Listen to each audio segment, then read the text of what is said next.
This morning I'm here at the residence of Miss Gloria Starr Kins, an heiress, and I call her royalty in New York. Good morning, Gloria. Well, that's spoiling me, and that's very kind.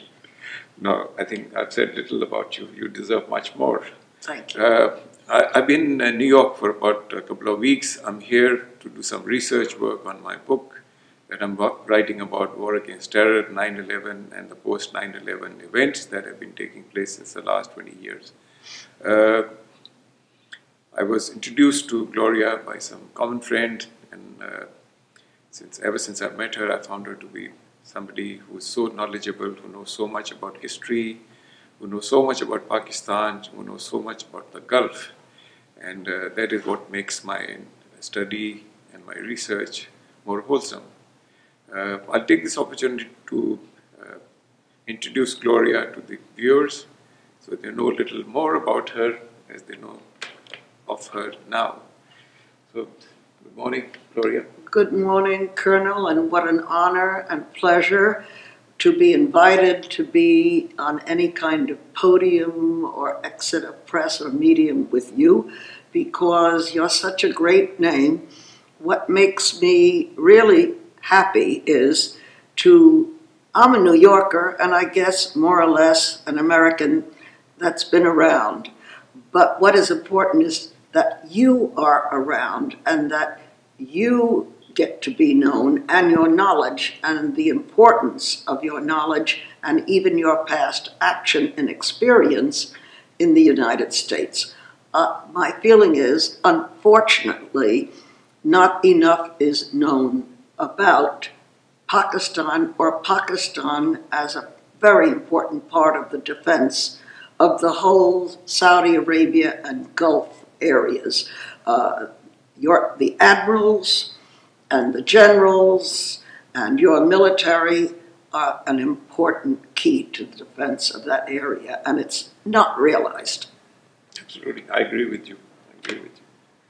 So tell me, Gloria, something about your past history. I would like to know from the time you got to know the first of Pakistanis who started arriving in New York. Well, that was very interesting. And then yes, till now, whatever has been going on. Well, it's a nice memory because I originally had the honor to meet Sir Malik Feroz Hanoun, the foreign minister of Pakistan, through the foreign minister Azam of Iran at a dinner. And he was very open, like you, extremely erudite and friendly. And he said, this is my first time in New York, but he was here for the problem of the Kashmir debate. And he said, you know, I want to know Americans. He said, up to now, my delegation takes me from the mission on 65th Street to the UN in a limousine with all sorts of security, guarding me from talking to anybody other than people at the United Nations, and then back to my hotel at the Savoy Plaza, and I'm not meeting Americans, I'm not meeting the people. And he said to me, Gloria, I am a foreign minister and a politician of my country because I'm there because of the people, and they're my roots. They're the reason I am who I am, and I want to know America. So I'm pleased to meet an American and be sitting next to her. And that's where the friendship began. Excellent. So I said to the foreign minister, and at the time, frankly, I didn't know he was a foreign minister. I thought it was the dinner party of the foreign minister of Iran, who was a friend of mine, Mr. Alam. And this was another guest at the dinner. I wasn't thinking of anything official. So I said, well, sir, I would love to invite you to my home.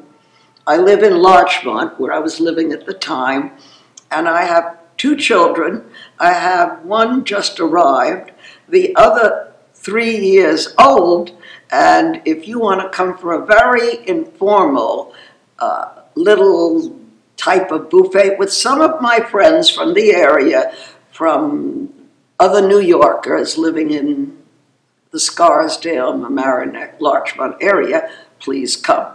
He said, I'm coming. And that's where it started. That's great. Excellent. So then he started coming to my home. At the time, I was working for Governor Nelson Rockefeller on his International Visitors Committee. And in those days, there were not that many countries in the UN, probably 60, 62, not many more. And so when I had little buffet dinners, and because I was working with Governor Rockefeller, I discovered after my experience with Sir Noon, I could invite a French ambassador, I could invite the foreign minister of Italy, and then I had very close relations with Iran, Persia, through the years. So I had a house guest, Azam Qadri Khan, and he brought at the time Ardashir Zahidi, who was married to the Shah of Iran's daughter, Shahnaz, to my little buffets. And I found these are relaxed, very simple, nice people. You don't need a staff of help. I would cook for 3-4 days, and I had a maid, and we managed to get the kids into bed because dinners never start till about 7:30 anyway. So it worked, but it was casual always.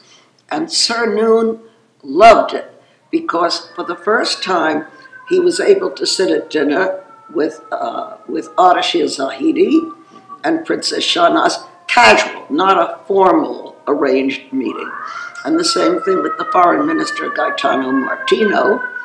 He was able to come and get to know the foreign minister without being arranged through the missions and all sorts of protocol. So these casual conversations, I believe, helped a lot. And at the time, I didn't know very much. I was literally a nice American girl, overwhelmed with the wonderful people that I met that were kind enough to come to my place.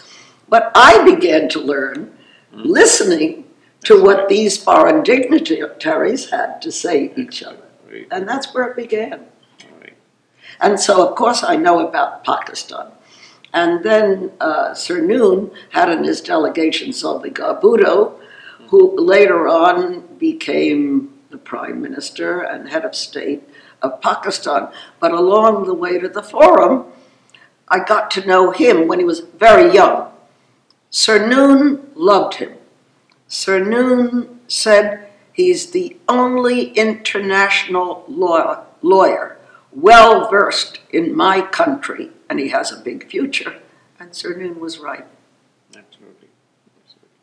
So what do you talk about Prince Ali Khan? Ali Khan was amazingly charming. Where the next step came was when Prince Ali Khan and I got together through his cousin, Azam Qadri. Through Assad introduced me to Prince Ali Khan because Prince Ali Khan was racing his horses with Liz Whitney in those days. So I met him socially, nothing, again, official, casual, stylish, and there I was with Prince Ali in Lord Astor's suite. And I had never met Prince Ali. Like many people, I'd read about him. He was married to Rita Hayworth. He was dating Linda Christian. It was a world beyond my world. But as I listened to him, I thought back and I said to Prince Ali, Sir Noon is 2 blocks away in the Savoy Plaza Hotel. I think he'd love to see you. He knew your father very well, but not you.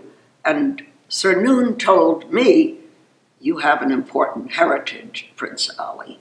And at the time, your father had nominated one of your brothers to be the next Aga Khan.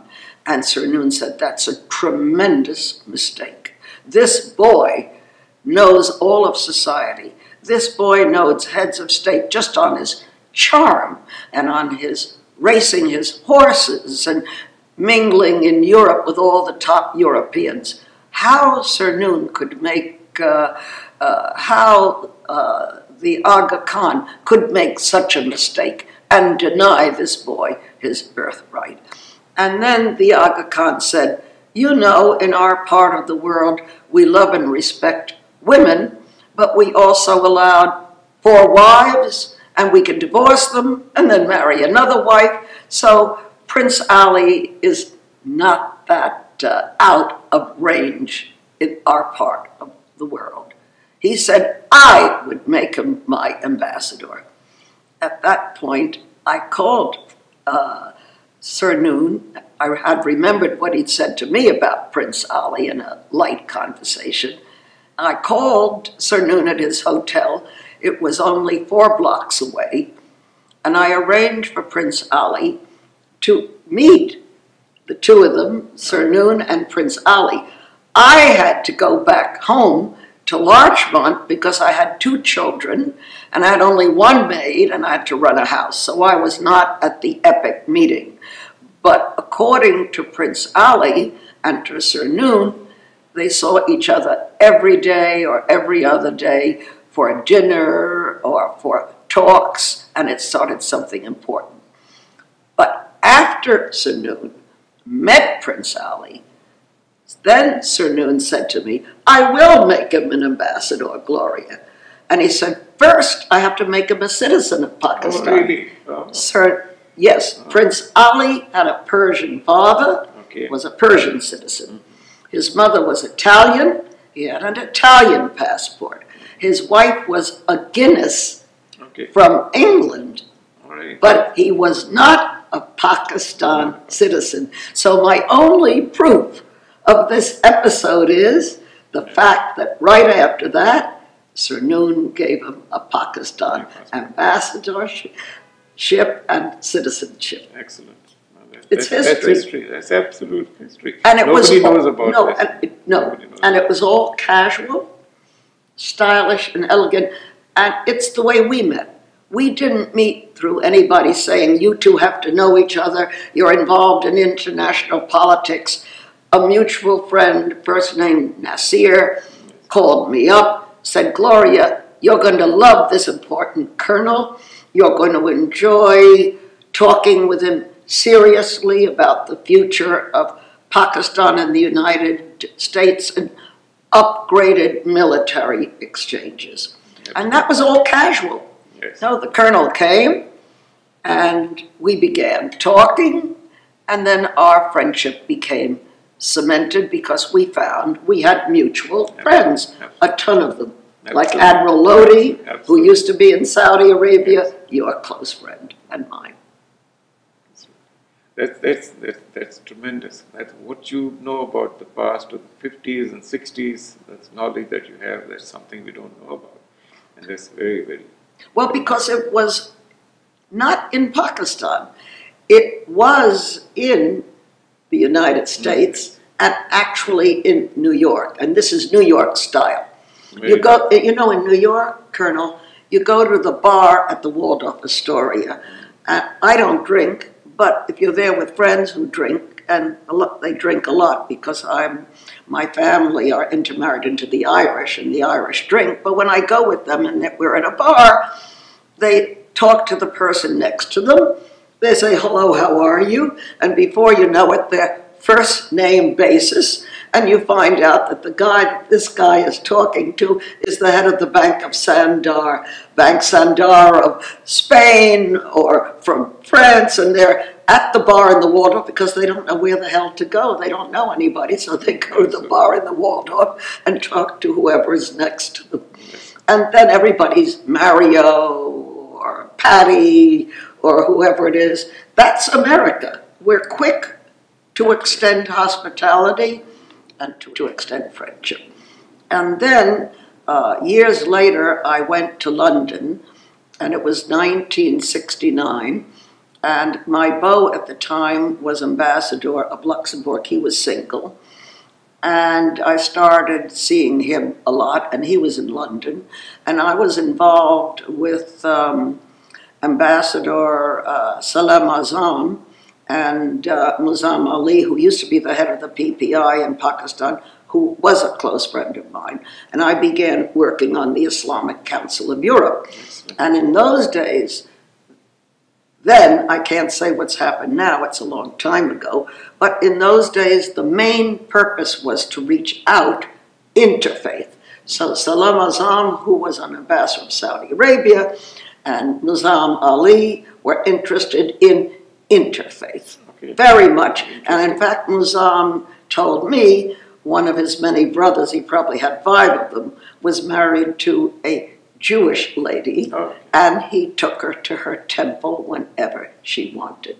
So I fell in love with this aspect of the Muslim world. I love it. Very nice. And it's in the Quran.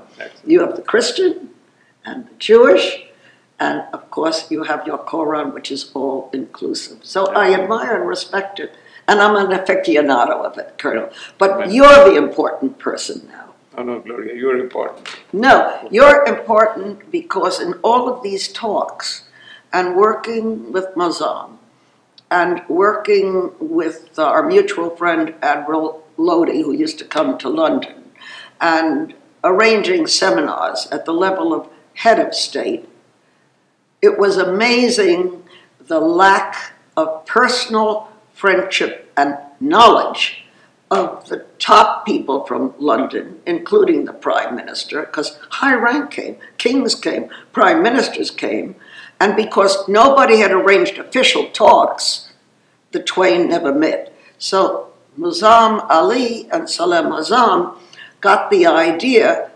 Gloria, I want you to go to the military in London and get their top general to meet with us. It was their idea, but I think they were influenced by my interest in them and my absorbing their point of view. They felt I could be the carrier pigeon. So I then arranged through the English that there was always a top general at their functions and meetings. And then the top English found a French general. Where he found him, I don't know. I wasn't involved, but he was there. And at least then you had, it was before the European Union affiliation, you had England and France coordinating with these important heads of state, but no Americans. It was hard to get the American ambassador. So you couldn't do anything about that?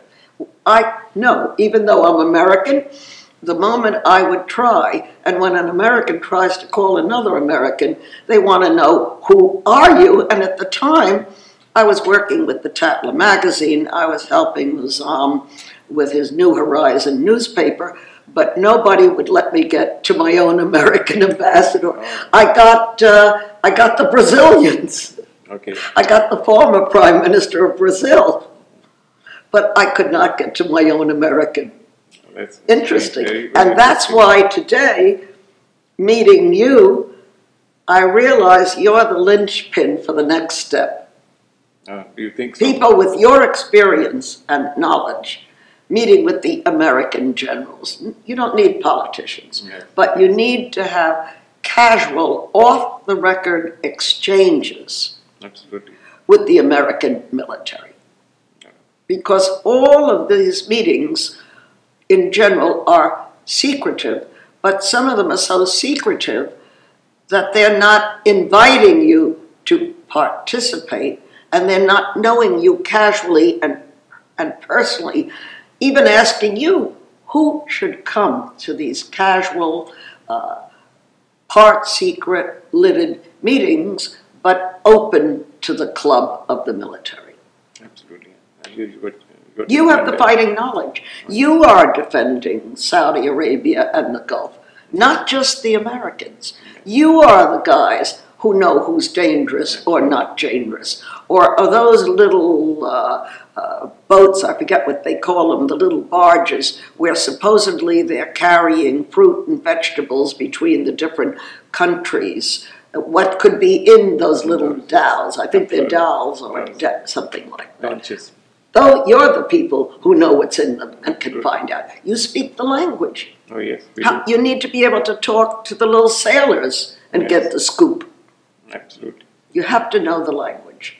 Sure. And how to get this. And that you're so key. And it's not realized. But I understand it and know it now.